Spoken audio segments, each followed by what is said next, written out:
Hello, Daphne. Thank you so much for joining me today. I know we previously recorded this, but we had some technology challenges, so we are on repeat again. So thank you very much for joining me again. Your information is so important to get out there, and the work that you're doing in the company you have is amazing. So can you please start out by introducing yourself and tell us a little bit about your background and what brought you to the work you do with vaginismus, and we're going to define what that is as well. Yeah, sure. Well, thank you for having me not once, but twice. It's always a pleasure to speak with you, so it's an honor to be here. I think in many ways we share the same mission, so yeah, it's always good to chat with someone from the community.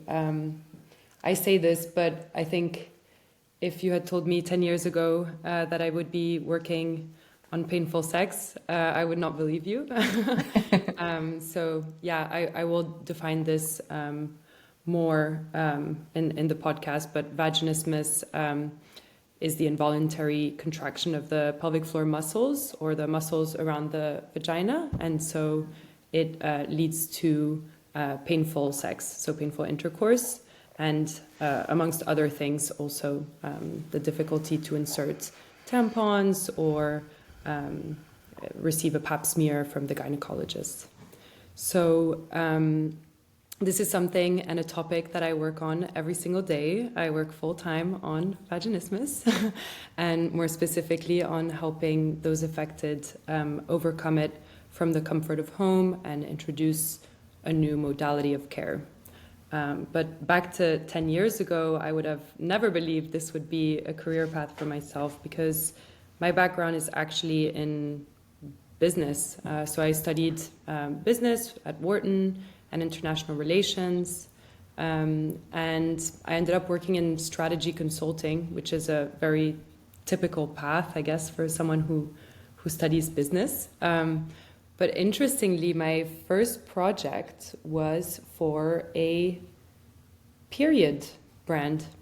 And so my first project or experience in the business world was actually women's health. And I think this is where my passion, my anger, my frustration, my activism, my advocacy work, all of it was really born during this project, and it became a lifelong mission to improve the human condition of women or people with vaginal anatomy, and more specifically or more seriously, bring to life the unmet needs that women face on a day-to-day basis so we can talk about them and then we can design and develop solutions to answer these needs. So fast forwards to today, I had the pleasure and honor of launching HelloGina over a year ago now in the US to do exactly that in a topic that I think is really underemphasized in our society. Mm-hmm. Mm-hmm. Yeah, it's amazing how we don't necessarily know the path that we're on and where it's going to take us. And then when we get there, we say, this is exactly where I'm supposed to be. But you never really grew up thinking that this was what you wanted to focus on, right? Yeah, 100%. Yeah, amazing. So you talked a little bit about vaginismus. So I want to talk about what are the reasons why somebody may experience painful sex. So vaginismus is one reason. Are there others that are there other reasons that somebody may experience painful sex? Yeah, so I'll start by saying that even though I'm extremely passionate about this topic, I am not a clinician, but I will speak about all the research that I've read and, of course, the extensive briefing I've received from our team of psychologists and researchers. But from what I've read and understood, painful sex, and the umbrella term for this is dyspareunia. It's it's actually a really complex topic, because if we look at the studies, we conducted a meta-analysis of the literature on painful sex, and we found that it affects 20.8% of women or people with vaginal anatomy. Now, you asked a great question, is it always vaginismus? The answer is no. So now this is where the science doesn't help much, because it's in many ways unexplored. We don't really know. So what we do know is that for some people, the pain is more psychological, and it operates as a vicious cycle of fear and pain. So perhaps there was one scenario or a situation where sex was painful, and then in any other scenario where insertion is attempted, maybe this time it's not even in a intimate way, it might be, tampon insertion, but this previous experience actually informs how the body reacts to a similar event. And so this is the more psychological aspect of dyspareunia, painful sex, and this is where I think our solution is really catered towards. But there are myriad other reasons and ways for pain to manifest. So there's also vulvodynia, for example, and this really happens on the external side. So this is on the vulva, a lot of sensitivity. In a lot of cases, you'll actually experience vaginismus, so the involuntary tensing of the vaginal muscles, and vulvodynia. So we're seeing a lot of people having both. Long story short, if anyone is experiencing pain, it's really important to get an official diagnosis from a specialist, pelvic floor PT, OBGYN. There's a growing department of chronic pelvic pain within the medical community. This is really great news, because when one does experience this, we need to look at it through three pillars. The first is the etiologic factors. So maybe there's been a big hormonal change, and this is causing that environment to have changed drastically, namely lubrication, right? So a lack of lubrication is going to lead to other issues which might lead to pain. So first, one needs to look at the medical causes. And then secondly, pelvic floor PT. So let's look at how the muscles are reacting. And thirdly, psychological supports. And so this is where, of course, only a medical provider is going to be able to ask the right questions in order to direct the patient to the right course of treatment. Got it. So with HelloGina, tell us a little bit about what your platform is or what it offers. And you talk a lot about mind body, which you've also alluded to here. So can you explain a little about how you help people overcome this, as you say, from the comfort of their home? Yeah, so HelloGina is actually the result of a university research project. So we are a university spin-off. And originally, the idea was, can we emulate the experience that one would get through psychotherapy in a self-guided format? And so the program was developed, inspired by previous studies, existing treatments for vaginismus, etc.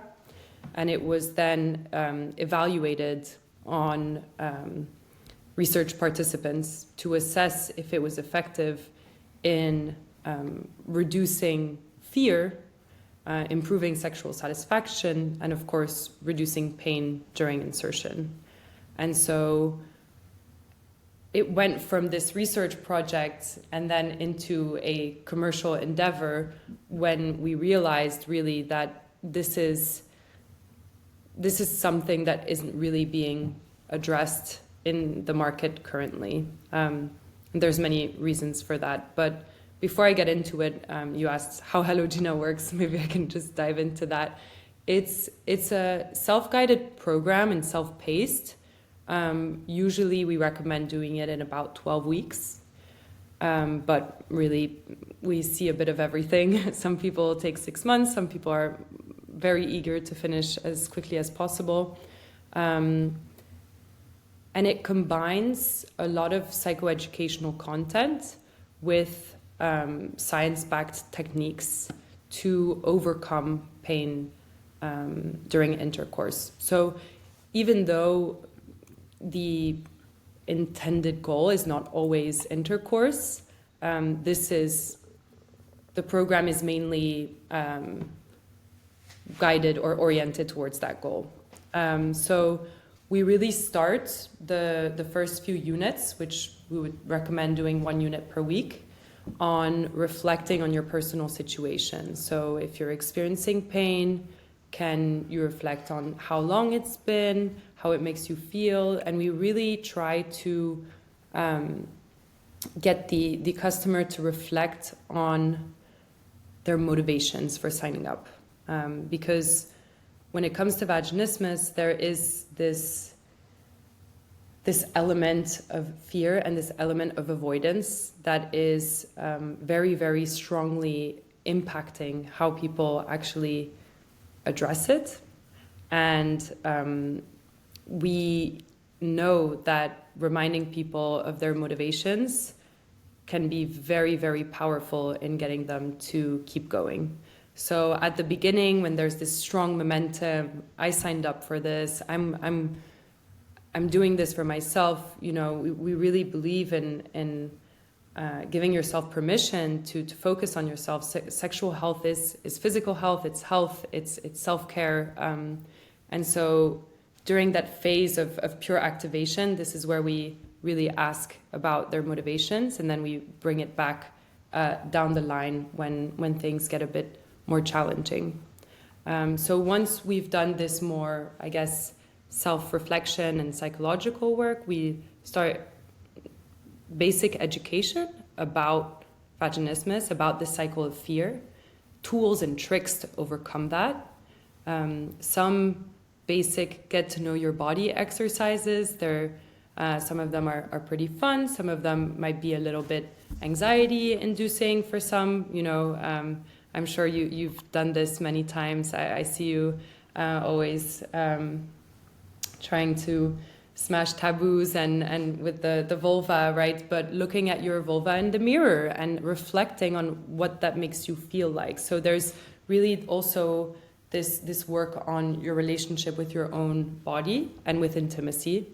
And then finally, we start talking about dilators, vaginal trainers, and intercourse.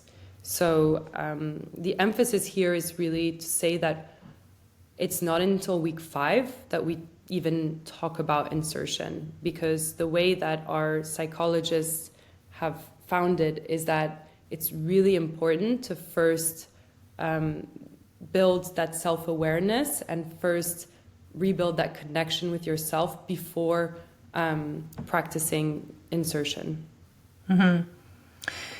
Yeah, that's so interesting. And so you mentioned the psychologist. So can you talk a little bit about the team at HelloGina? And I think there's opportunities for people to work directly with one of your coaches. Is that correct? Yeah, exactly. So right now we have 4 HelloGina coaches. They're all women, and they've all been specially trained to support people with vaginismus. And so right now, the way that it works is if I was to sign up for HelloGina, I would be immediately assigned to one of our coaches. And then as I progress through each unit, I would have an opportunity to speak to the coach. This is only in text format for now. We're actually doing some research to see if we should add other modalities. So, I don't know, video call or something like this. For now, it's just text. And at the end of each unit, the coach provides some feedback and some motivation. So they're really there to validate your experience, your emotions, keep you motivated, and also reflect on your input, because the program is very interactive. It's not a, I don't know, 100-page PDF that you're clicking through. There's a lot of myth busting, some short videos. There's I guess emotional literacy exercises. Like sometimes I guess you can't really put a word on the emotion you're feeling. So we have different exercises where you can actually pick and choose from different thoughts and feelings and emotions. All that to say, it's very interactive, and that's where the coach is able to reflect on your inputs. Yeah, that's so interesting. And part of what I have found in my work is people also like to learn from or kind of interact with others from a community perspective. So is there a community aspect to HelloGina as well? This is also something that we are implementing in our research project. My suspicion is that, yes, we should build a community element. For now, what we have and is really appreciated by our customers is this idea of course partners. So the program is like a course, basically, right? So if I was to study marketing, instead of studying marketing, I'm studying vaginismus, my relationship with my body, with intimacy, with pleasure, etc. And each time that you have to fill out a question, the question might be, why can you reflect on why you think you feel this way, or whatever the question might be, there's a free text. And every time there's a free text, you actually have 3 course partners, and you can read their responses. So these course partners are based on actual previous customers. They're anonymized, and they are there to reflect a diversity of experiences so that you don't feel like you're going through the program on your own. And I think that the obvious next step from that would be a community offering. I know that there are some really powerful support groups out there. So yeah, maybe we could think about getting creative in that regard. Mm-hmm.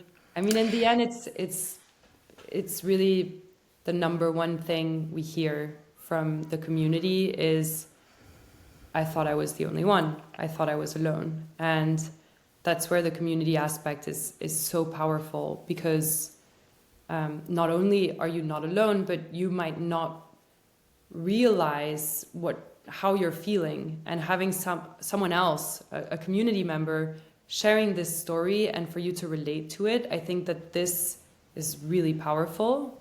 So yeah, would love to be determined. To be determined.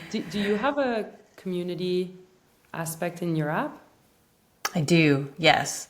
I have there's for people who are in the paid programs, there is a section where they can ask me questions. They can look at responses to other people's questions, and they can interact with one another. People can tag one another if they want to. So I use it to, like today, I needed to change my weekly coaching call, and so I can use that as a platform to make sure that everybody knows that the time has changed or the date has changed. And then also the opportunity for people to come on group coaching calls. And I think some people are like, when they first come on, they say, I'm just here to listen. And sometimes they just want to hear what other people say. And that there's value in that too. Again, as you say, it's the understanding that they're not the only one, or they hear somebody ask a question that they may have had, but they didn't necessarily know that it related to pelvic health or... Yeah. Right. And so it opens up a lot of additional opportunity for learning for people, and connection, and people feeling supported. So I would vote for you adding a community to your platform. Well, yeah, I mean, beyond that, it's when I first started HelloGina, I was trying to understand where people with vaginismus or people who experience pain during sex were hanging out or where they were going to for solutions. And the answer is they're going online. I mean, Reddit a lot, Facebook groups, apps, but it's really fragmented. And because of the stigma, a lot of people actually don't speak up. And beyond the stigma, because of the psychology of avoidance, 20% of people who have vaginismus actually end up not even seeking help. So there's this hope that through community you actually create this agency, this drive to make a change, because this should be just as important as going to yoga, or just as unstigmatized as going to yoga, shall I say. But on the other end, there's also an issue on the medical side, which is that it's been categorically under-researched. What I said earlier, we know that 20% of women or people with vaginal anatomy are experiencing pain on insertion or during intercourse, but we don't really know the medical causes behind that. We know that there's a variety of conditions, but the majority of providers are not actually able to diagnose these correctly. There's this amazing nonprofit, this grassroots movement called Tight-Lipped, and they conducted a study on graduates of OBGYN training, and they found that 64% of gynecologists feel that they are only slightly or not at all prepared to diagnose chronic pelvic pain problems or pelvic pain disorders. And so what we're seeing here is, unlike what most people think, there's no one malicious in this. It's just that there's a really big gap in the market where people, and women mainly, are left to their own devices regarding care. And so this is really why we brought this into the market, and it's really about lowering the threshold. You can do it on your phone, you can do it in your car, you can do it in your room, on your bed. And you don't have to do the exercises. Some people say, no, I draw the line at dilators, so I just do the beginning. There's so many different formats that fits everyone's needs, and it's really just about providing relief and assistance to people who probably didn't even know it existed.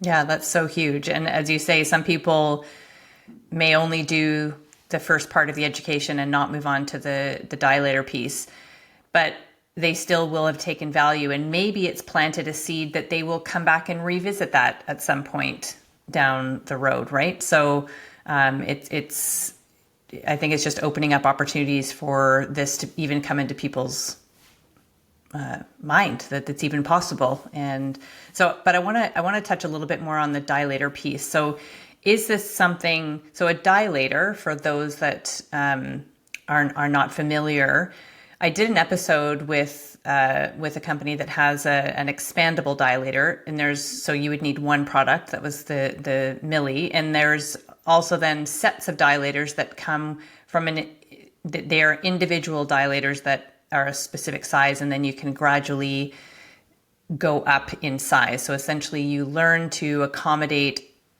the size, and then you can, just like if you're building muscle, you can build the capacity to allow something of greater size. So that's essentially how dilators work. So do you provide a dilator, or do you provide guidance on which ones are maybe more suitable for a person, or would you start with a tampon or a finger, or how would you help people explore that realm?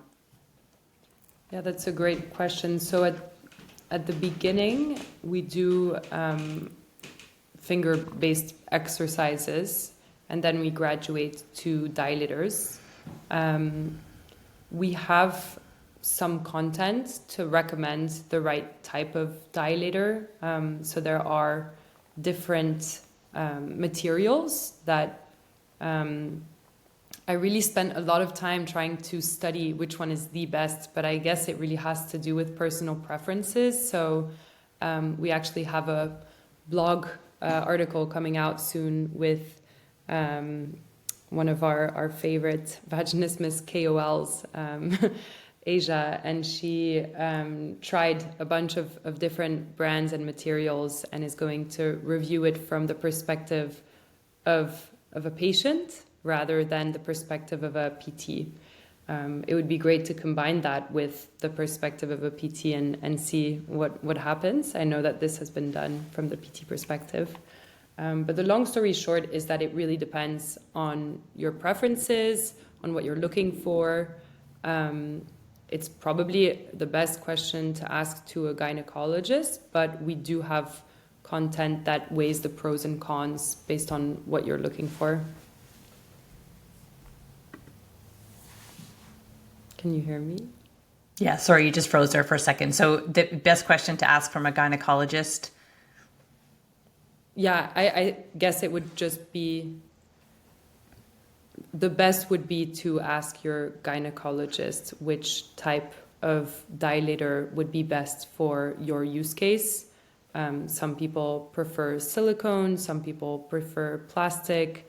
One might be more hard or sturdy than others. And I've really heard different perspectives on why it's better for it to be hard or why it's better for it to be soft. So in the end, I think it has to be trial and error, but a PT or a specialist OBGYN might be able to answer the questions for you and help you make the best choice. Yeah, and I find that too. Sometimes, unfortunately, it does require a little bit of trial and error, but at the same time, I think that's good in a sense, because it means that we have options, because we are all different, and what works for one person is not what's going to work for another. It does require time. It does require some cost, which I know is not accessible to everybody, but I think the overriding good thing is that there are lots of different options. So there will be something there that will work for you. And there's a lot of innovation in this space, which I'm really excited about. I have a feeling, well, it's definitely the year of the pelvic floor. And I think the next few years will actually see some dilators that don't look as medical, or we will see more variety in the types of dilators. Yeah, I totally agree with you. I think, and I'm sort of thinking that the explosion of the conversation around menopause has fueled this kind of emphasis on pelvic health as well, because a component of menopause is genitourinary syndrome of menopause, GSM, which I've covered on a few different episodes and will continue to. And so that has opened up this conversation of pelvic health and vaginal health. And it, I've been talking about this for a long time. And yes, social media has played a role, and yes, awareness has increased, but it has exploded, I think, because there's been so much interest, celebrities, even femtech companies, money, like so much has been put to menopause. And because we have this extra component of menopause that affects the vagina and the pelvic floor, it's opened up the conversation a little bit more. So there is amazing innovation happening finally, and other research happening finally, that I think will really, really help serve women's health in general, but specific to pelvic health and all of the challenges and conditions that can fall under that umbrella. Yeah, definitely. Maybe this year was the year of menopause and next year is the year of the pelvic floor. Yeah. Yeah. And I think, so if we think of the title dyspareunia, and vaginismus can be a portion of that, vulvodynia, but painful sex can sometimes start during the menopause transition or post-menopause, which is the other, pardon me, well, you mentioned the hormonal changes, so that can be a big reason. There's lots of reasons. It's not just your hormones that can contribute or it kind of bring about that problem for the first time. So yeah. So anyway, I think there's lots of exciting things happening finally as it pertains to female pelvic health, but women's health in general. I think there are a lot of doors opening. So if people want to learn more about your platform, potentially sign up and become a customer, where can they find you? And I think you alluded to, is this an app-based program or is it web-based or is it both? It's both. You would sign up on our website, but then once you do sign up, you can either access it through an app or through the website. Okay. And what's your website? HelloGinaHealth.com. So we actually, on our website, describe what we do, a bit more information about the product, but more importantly, we have this health assessment to maybe help people understand what they're experiencing and also guide them to some resources. So as I was previously saying, sometimes it's hard to find a specialist who can actually provide the right type of diagnosis. There's a really great link provided by Tight-Lipped, the great grassroots organization I mentioned previously. And they list all the providers who might be able to help and able to provide the right type of diagnosis. That's amazing. I'll have all the links in the show notes, and I will include the one for Tight-Lipped as well, because they are doing some amazing things. Again, innovation in this space, right? There's a lot more conversation happening. I appreciate the work that you're doing. I appreciate the opportunity for conversation around this topic and the platform that you have provided to people, and really appreciate your time today. Thank you so much. The feeling is mutual. Thank you, Kim. All right. Okay, that was great. No hanging up.